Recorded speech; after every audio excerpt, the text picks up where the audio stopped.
interior del conjunto pictórico del santuario. Entonces, bueno, pues son personas que conocen estas técnicas y conocen la historia de la música.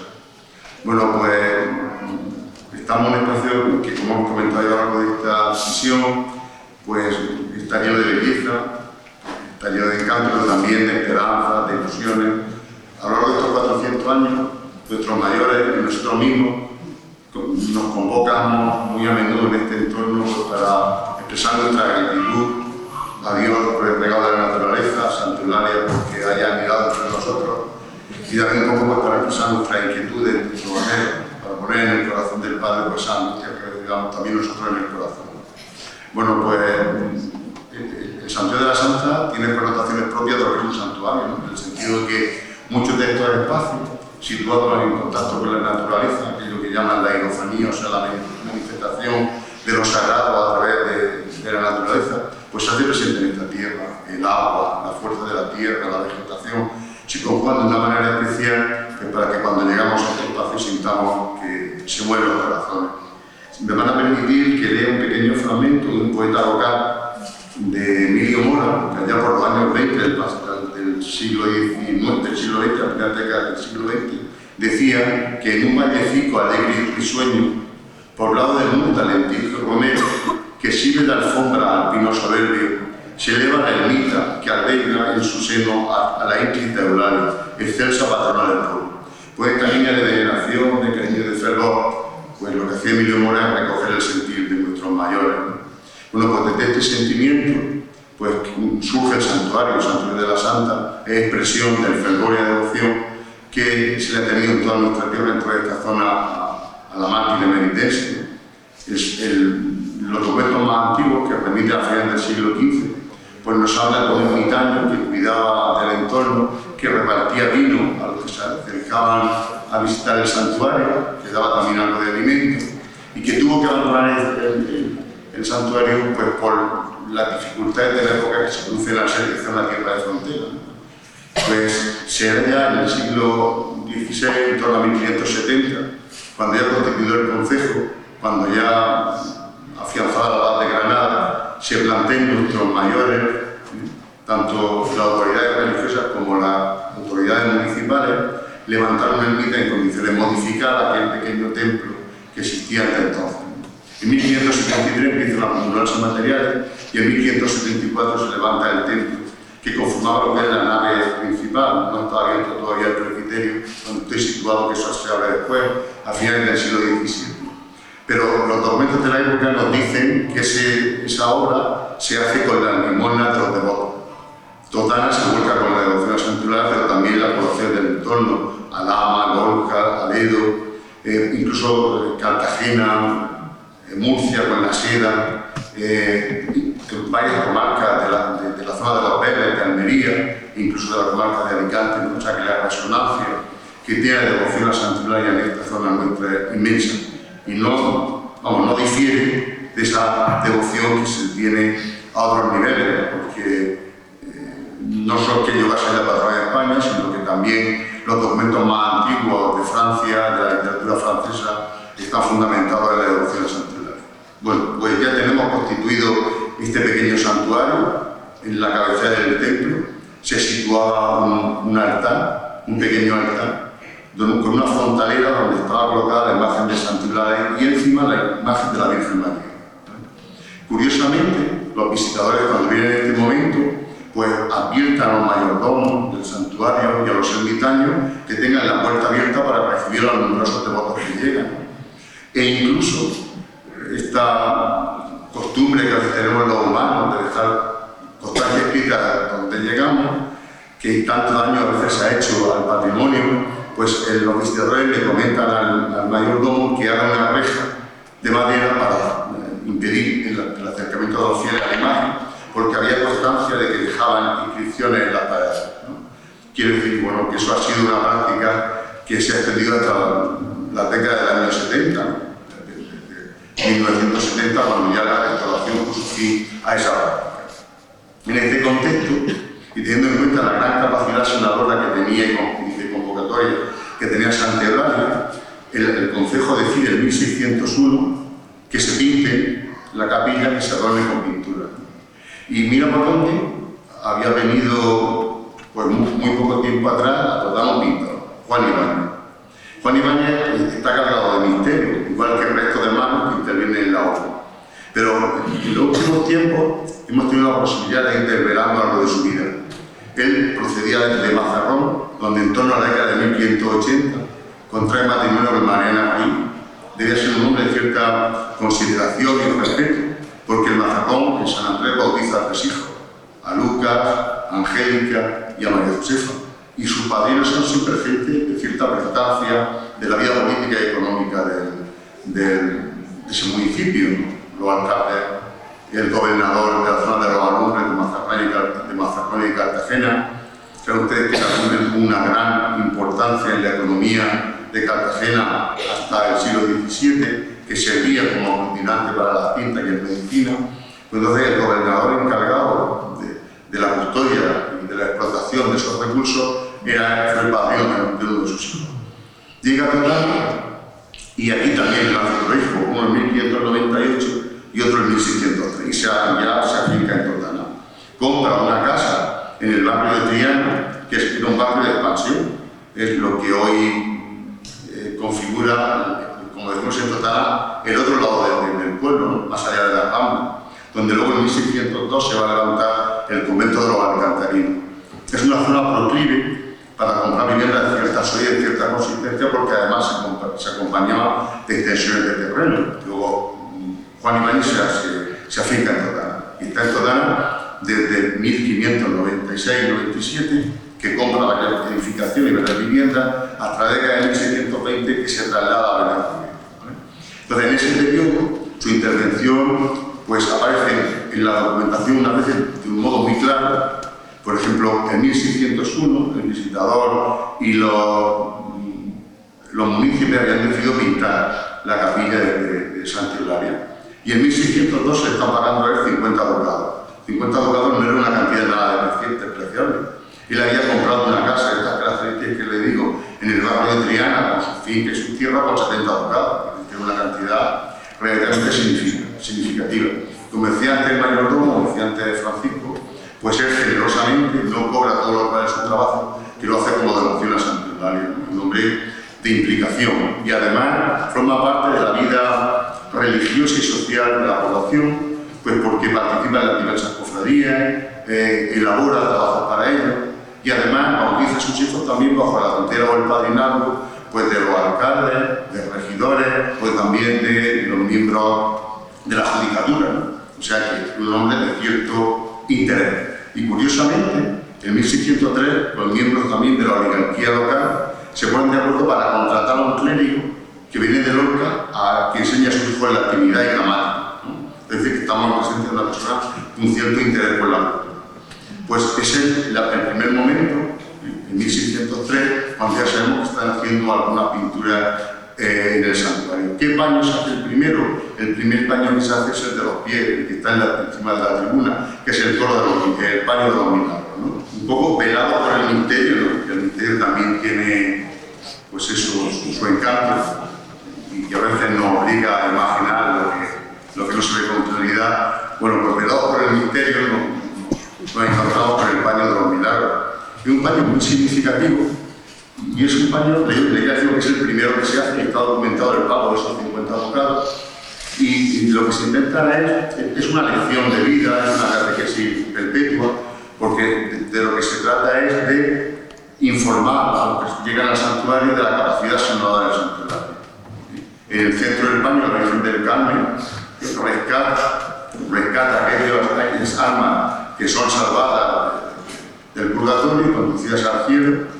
Las puertas del cielo no se ven, pero luego ustedes las podrán ver cuando haya más luz, están custodiadas por San Pedro y San Pablo, ¿no? Y en ese proceso salvífico de la Virgen del Carmen, pues hay personas de todas las clases sociales. Aparecen las mitas de los obispos, pero también se nota que también por clase económica y se ve gente muy sencilla, ¿no? La salvación está abierta para todos. Y acompañando cada uno ambos lados de la zona central de la Virgen del Carmen aparecen 16 escenas.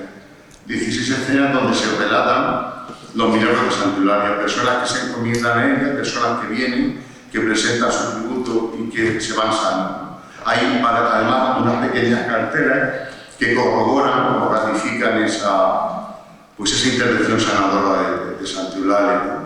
Y la frase constante, muy repetida, se encomendó a Santa Eulalia y por ella se fue sano. Entonces, bueno, pues es una importante lección, ¿no?, de la seguridad que ofrece el encuentro con Santa Eulalia. Pues con el fin de ir un poco alternando esta explicación con la música, el grupo Albardín pues, nos va a deleitar con otra pieza.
Curiosamente, cuando en 1603 se le han terminado la pintura artículos históricos del coro, el visitador llega a Totana, Diego de Leñano, y entonces es una cosa muy curiosa, porque entonces el visitador cuando autoriza que se pinten las pinturas ya están hechas, ¿no?, las del baño de los milagros. Encontramos una explicación, y es que en esa visita lo que hace también es enmendar algunas costumbres que estaban arraigadas en la población. Por ejemplo, la gente en las festividades de verano tenía por costumbre subir al santuario y el visitador no quería que se quedaran a dormir dentro, ¿vale? Decía que eso era procedente, ¿no? Entonces, un poco, digamos, que le llama la atención al concejo y al cura. Sin embargo, en documentos anteriores, y en este documento de 1606, dice una frase muy curiosa, dice: advertido por las autoridades de la gran devoción que se le tiene a Santa Eulalia y del gran afecto, pues bueno, que se queden a dormir, ¿no? Entonces, en ese contexto también es cuando dice, digamos, de alguna manera ratifica y autoriza que se hayan pintado el ciclo de los milagros.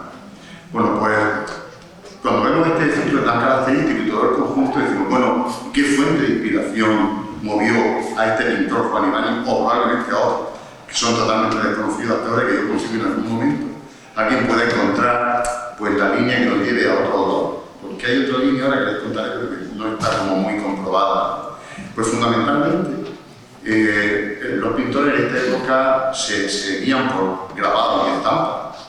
Los pintores, los grabadores flamencos, alemanes, de Centro Europa y del Norte, están inundando Europa de grabados impresionantes, como son los de Saele, el Viejo, como son los también de su sobrino, como son los de Filicar, que el ciclo de San Francisco está inspirado en él. Pero pues entonces esos grabados llegan a los pintores más apartados y animan y alientan las creaciones de los autores.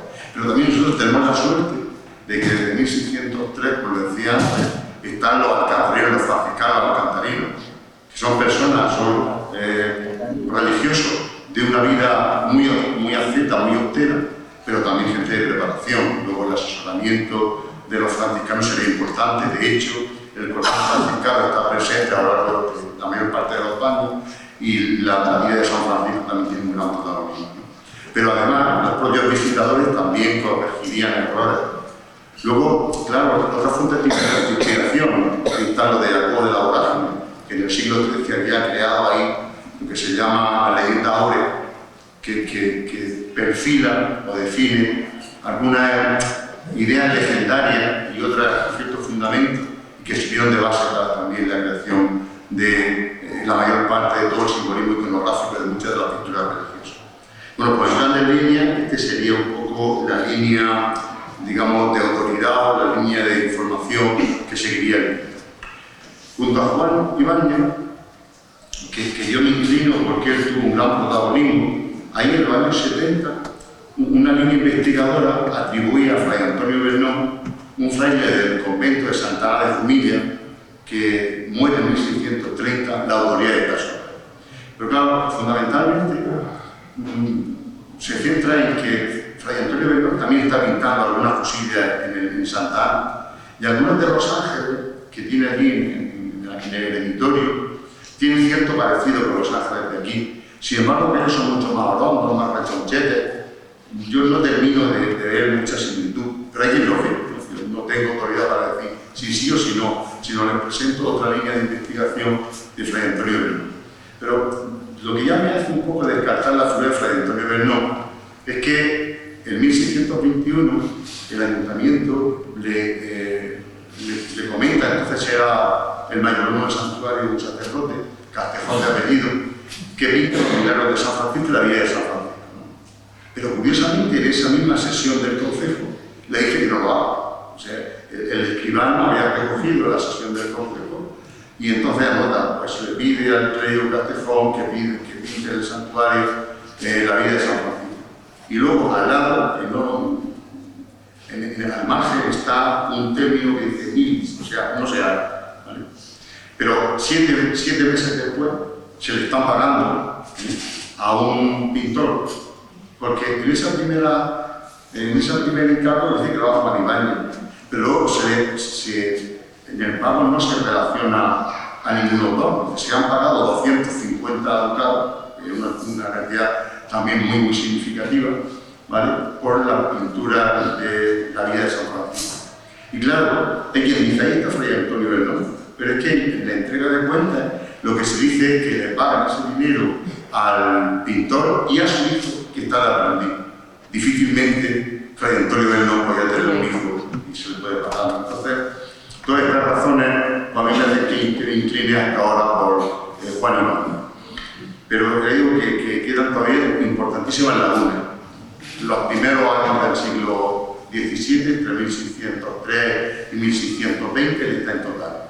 Y está haciendo cosas para la Santa y para la cofradía del Santísimo Sacramento, de Santa Lucía, las diversas cofradías que configuran pues, la vida espiritual, política y social de Total, porque todo gira en torno a la cofradía y a la vida religiosa, la mayor parte de las actividades de las celebraciones. Y en 1620, a finales de 1620, se marcha del estudio y le da un poder a su gobierno para que vendan las propiedades que viven en Total. Eso también me genera una profunda preocupación, porque se va a ver el Rubio las facilidades de comunicación que tenemos al presente, ¿no? Se trasladó a terminar el baño de San Francisco. Es otra mano la que interviene ahí, bueno, ahí está el misterio, ¿no? Por no dilatarlo mucho, vamos a ver ahora el paño que se refiere, el paño del muro de la epístola, y vamos un poco a hablar de él. En total, el paño del muro de la epístola tiene 27 escenas. Otras 27 tiene el paño del Evangelio, que es el paño del frente, y 16 escenas en los pies del templo, donde están los milagros de la Santa. En total, 73 escenas, ¿vale? Pero también sabemos que se han perdido algunas, ahora la explico. En este primer paño, porque el proceso va toda una primera franja, donde está la cenefa con los escudos de Total, de poblaciones del entorno, de Aledo, de Caravaca, de Yecla, de Murcia, de Cartagena, poblaciones que están vinculadas por devoción, por fervor y por la limosna con el santuario. Estas roleos, estas imágenes de niños, de angelotes, que de alguna manera pues, le dan cierta singularidad. Porque la parte inferior, esta zona malmoria que vemos, es una zona muy retocada. Y de una explicación es que las humedades por capilaridad verdad suele estropear mucho esa parte de la pintura, entonces con seguridad esa pintura está muy bien hecha. Porque además tenemos una fotografía de los años 20 en el que se ve otro tipo de decoración marmórea, pero de la parte primera, ¿no? Lo demás está tal cual. Bueno, pues esta primera franja empieza con el altar de Santana de 1603. La devoción a Santana está muy arraigada en la zona. Incluso hay un pequeño altar en esa primera capilla de Santa Eulalia dedicada a la Madre María. Y luego escenas marianas, ¿no? La visitación de María, su prima Santa Isabel, la Natividad, la adoración de los pastores. Y luego viene el bautismo de Cristo. Y antes del bautismo de Cristo, pues mujeres que sufrieron el martirio en época de las persecuciones. Aquí está Santa Úrsula con las 10.000 vírgenes. Y bueno, aquella leyenda que decía que su padre había obligado a casarse con un pagano y ella se negaba a casarse, entonces pide 3 años de reflexión, que le den 10 vírgenes para que la custodien, y a cada una de ellas otras 1.000 vírgenes, bueno, cualquiera son 1.000 vírgenes. Es que la devoción a Santa Úrsula está muy arraigada en Totana. De hecho, a finales del siglo XVI, en torno a 1580, en el Templo de Santiago se le encarga a Jerónimo de Córdoba, que es un gran retablista de la región, que elabore un retablo dedicado a Santa Úrsula. Por lo tanto, esas devociones sencillas, pero también un poco en el que la población se encuentra con el testimonio de mujeres valientes que supieron entregar su vida, como fue el caso de Santa Eulalia, con su fe y sus creencias, tienen un gran apoyo. Detrás del coro está el bautismo de Cristo, y curiosamente, este coro, acuérdense que en el bautismo de Cristo, la voz del Padre sale de la luz y dice: mi hijo muy amado, en el que tengo puestas todas mis preferencias, escucharlo. La palabra de Dios se proclama y se escucha desde el púlpito en este momento, ¿no? Después viene la escena de los santos médicos, Santo Comín y Damián. Bueno, antes creo que está de San Juan Bautista, no la veo desde aquí, pero me la imagino, San Juan Bautista, con Salomé. Salomé está un poco ubicada. Sí, pues siempre, por favor, mira, Eduardo, que está en todo, ha preparado un puntero y nos vamos a poder situando. El capricho de Salomé que le pide al rey la cabeza de Juan el Bautista porque estaba denunciando la situación en que vivían. Salomé es un atuendo muy típico del siglo anterior, del siglo XVI, una forma de vestir un poco anacrónica para el momento en que se hace la pintura. Luego está también la imagen de los santos conmedamianos, estos santos que se habían dedicado a gran hermano a Francisco Mellizo, se habían dedicado a hacer la caridad y a atender a los más necesitados, y cuenta un hecho milagroso en el que ha muerto un etíope y un sacristán de la iglesia de Roma tenía un problema muy serio en una pierna, y lo que hacen es un poco ahí cambiar la pierna de uno por otro. Y luego la imagen de San Pascual Bailón. San Pascual es un fraile franciscano, y digamos que esta es una obra de contemporaneidad, porque había sido nombrado beato en 1618 y la pintura termina en 1624. O sea que el pintor estaba muy al día de lo que estaba pasando, porque luego va a ser consagrado santo en 1690, pero ya en 1618 es beato. Y llama la atención de que esté ahí colocado en esa zona tan pronto. Luego continúa, después viene la puerta, ¿no? La puerta primitiva del santuario. Esta fue la primera puerta, porque la puerta que tenemos enfrente se abre en el último cuarto del siglo XIX, aproximadamente. Encima de la puerta está la inscripción donde nos dice que el 28 de septiembre de 1624 se acaba esta pintura, siendo alcalde Jerónimo de Molina, que había sido también en varias ocasiones mayordomo del santuario. Continúa la parte inferior con santo eremita, a varios abades, porque claro, de alguna manera lo eremítico y lo ascético está muy vinculado con el santuario, ¿no? Puedes transmitir a los peregrinos que llegan, y en esta mucha gente en esta época no sabe leer, son analfabetas, ¿no? Y no han tenido posibilidad de recibir esa enseñanza. Entonces la imagen ilustra, enseña. Ya saben ustedes que el Concilio de Trento puso la mirada en la imagen como vehículo de conversión y como vehículo de pedagógico y vehículo catequético, ¿no? Entonces, pues, transmitir lo importante que es la vida de los eremitas, la vida retirada de la mundanidad. Por lo tanto, hay varias escenas que están dedicadas a santos eremitas. Y entre ellas aparece una escena curiosa.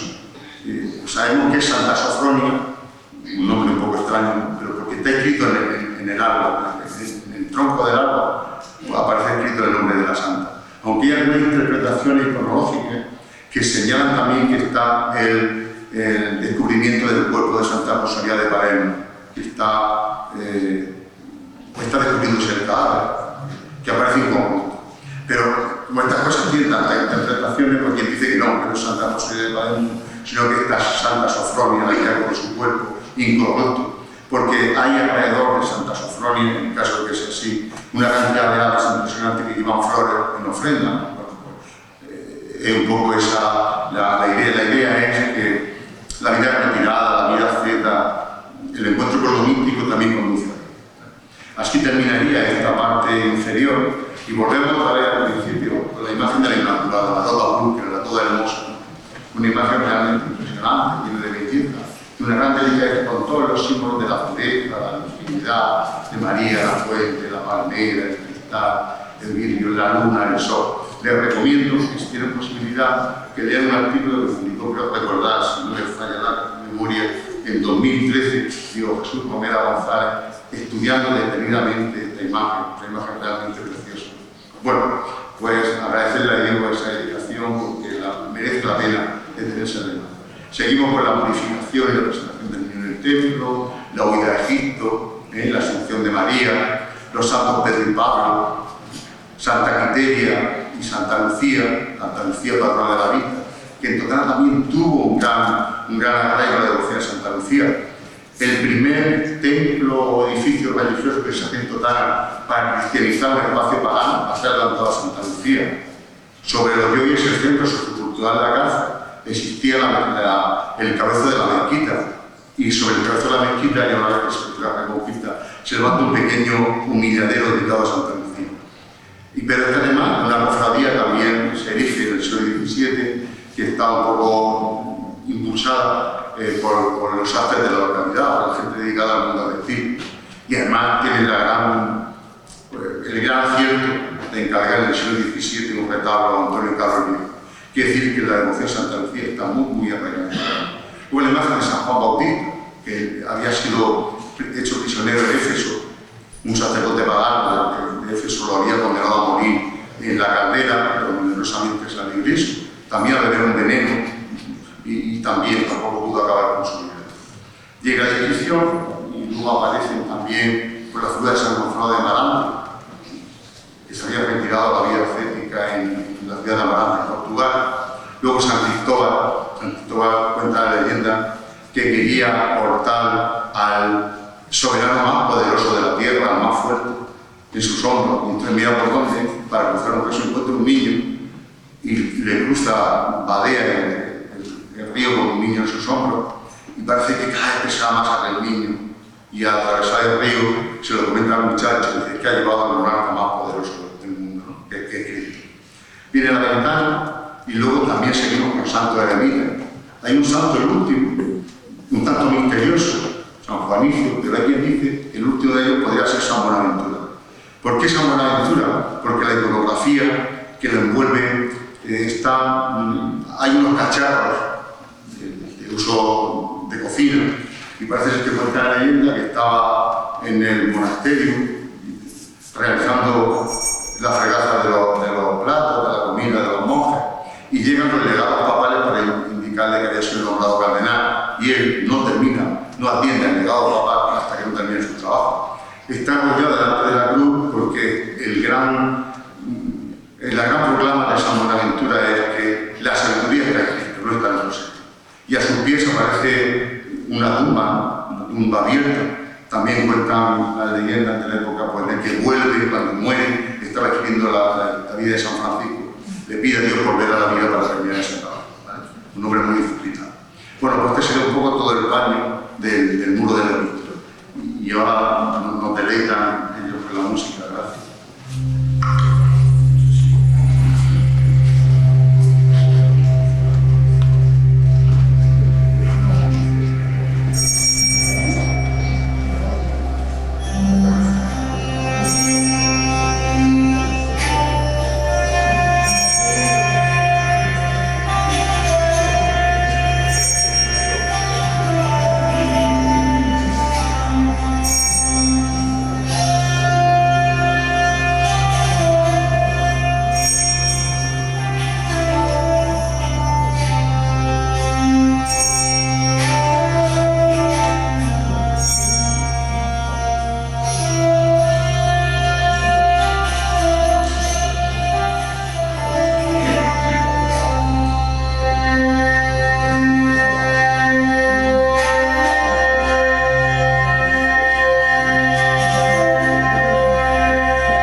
detrás del órgano hay varias escenas también de santos eremitas, ¿vale? Tanto en el primer plano como en el segundo, en la franja inferior como en la franja superior.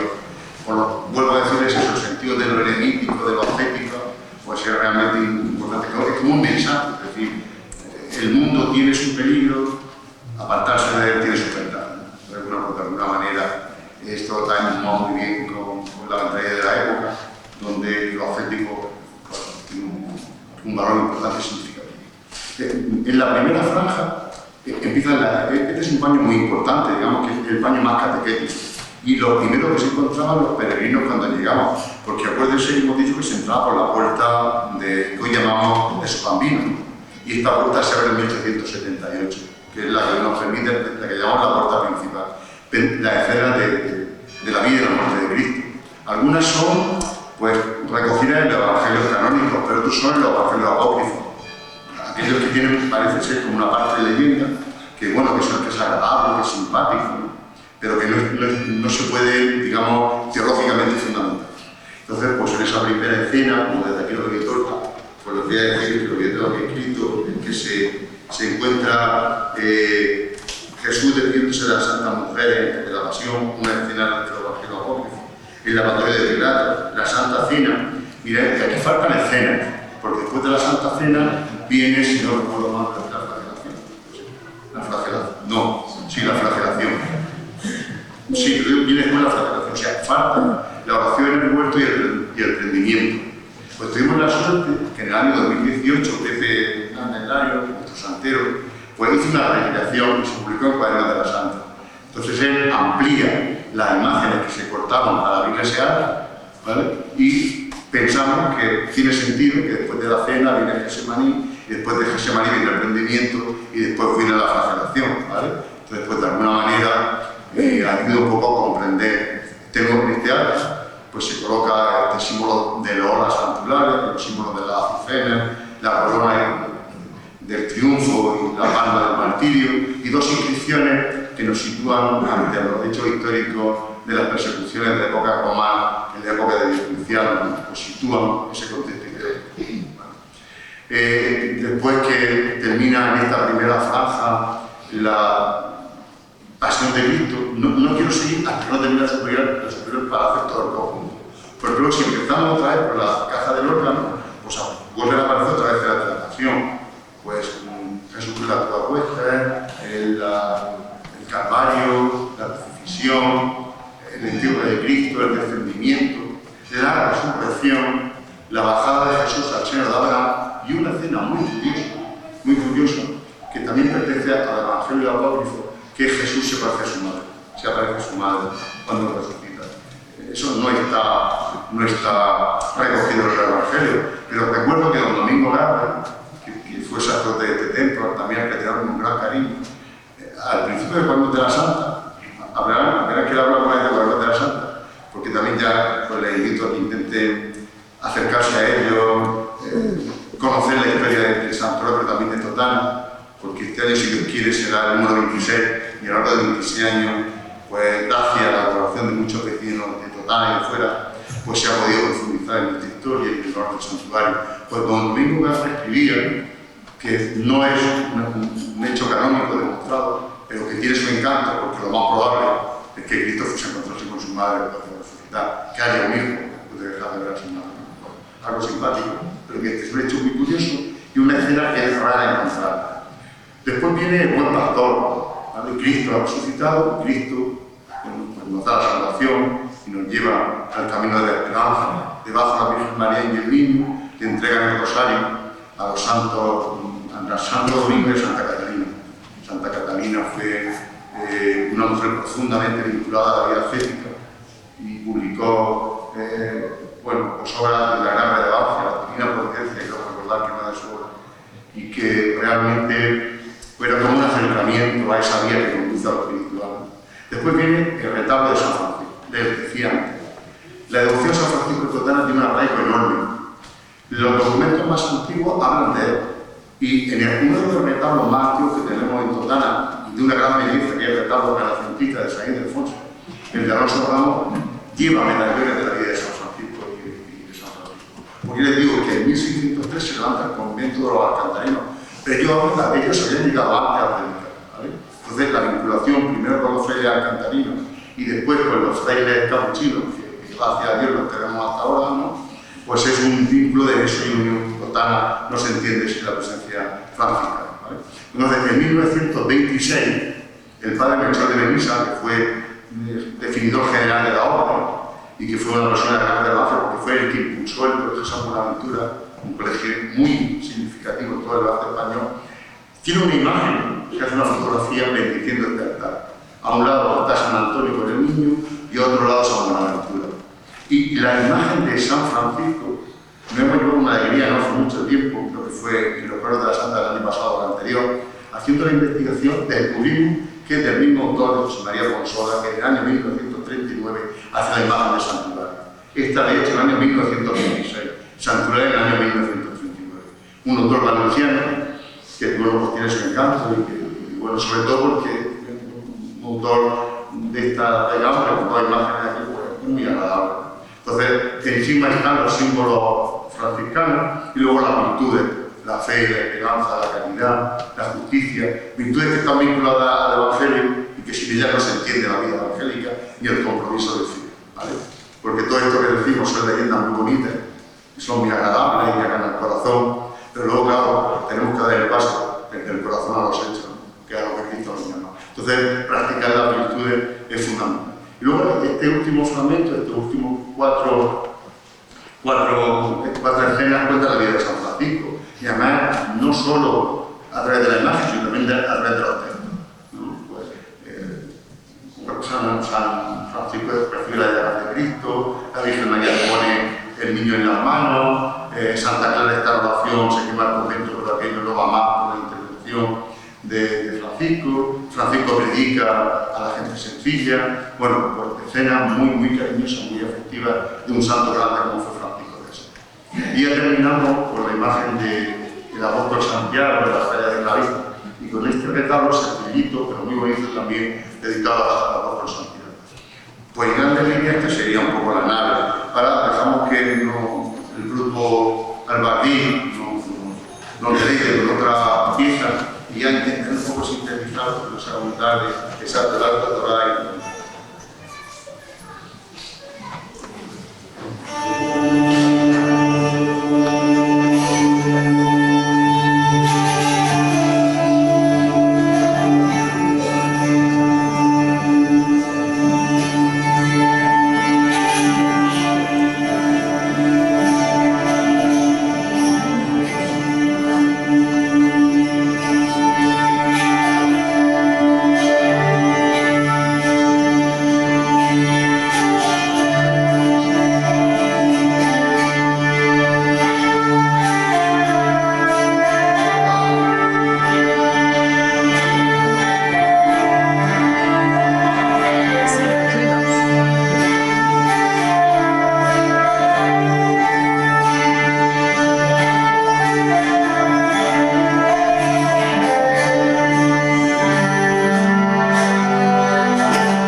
del siglo XVII, pues los responsables religiosos y del municipio deciden ampliar la ermita.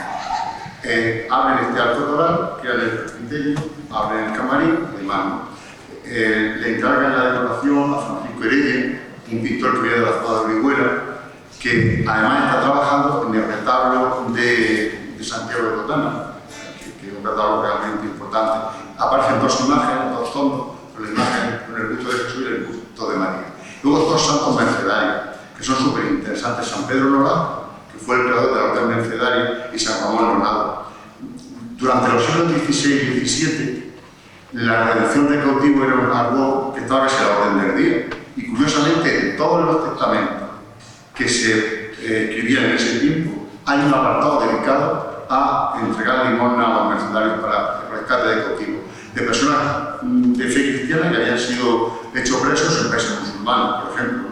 Entonces, pues, esa devoción y ese fervor está muy arraigado. San Pedro Nolado. Luego, San Ramón Nolado, pues nuestras madres saben mucho de eso. Yo no sé si este santo estoy devaluado, ¿no? Pero yo recuerdo a mi abuela, mi madre, todo esto, cuando alguien en la familia se ponía de parte por cada vez que montar a San Ramón, y siempre iba por las casas buscando la imagen de San Ramón.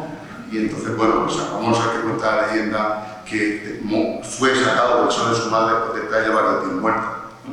Entonces, bueno, y además fue hecho prisión también en el norte de África, y sus cautivadores le pusieron un candado en la boca para que no predicara, por cosas de este tipo, ¿no? Entonces, bueno, pues estos santos mercedarios tienen esa raíz, esa raigambre con nuestra tierra, que han estado, como les digo, como muy enraizada.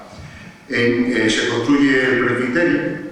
Sobre la cúpula hay 4 pinturas que decoran cada una de las pechinas.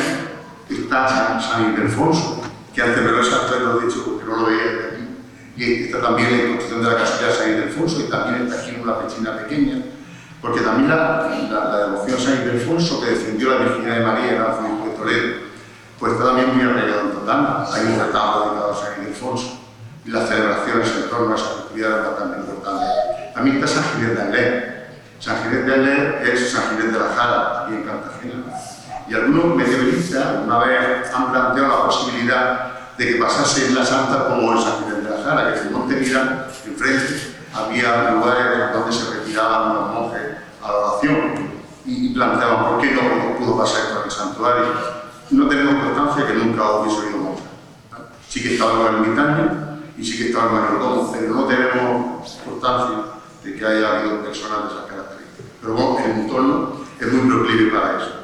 Bueno, también está la Virgen María del Niño y Santa Gertrudis. El retablo barroco de Jerónimo Caballero, que se encarga en 1737. Jerónimo Caballero está trabajando en Lorca, pero también en la zona de Granada. Es un gran retablista, ¿vale? Y en el camarín, donde se cuenta la vida, el martirio y la glorificación de Santo Hilario, tenemos la gran suerte de que todo ese conjunto donde se cuenta este proceso a través de la imagen, lo organizaron totanero, Silvestre Martínez Teruel. Yo no me cansaré de decirlo, que Silvestre Martínez Teruel es una persona de una dimensión especial. En el siglo XVII el Consejo decía que era hábil en todo género de lentería. Hacía campanas, arreglaba reloj, pintaba, hacía escultura. Hizo todo el proyecto, de una magnitud impresionante, para traer el agua desde la Sierra de Cuña, desde los pies del Morrón hasta la frontera de Plaza.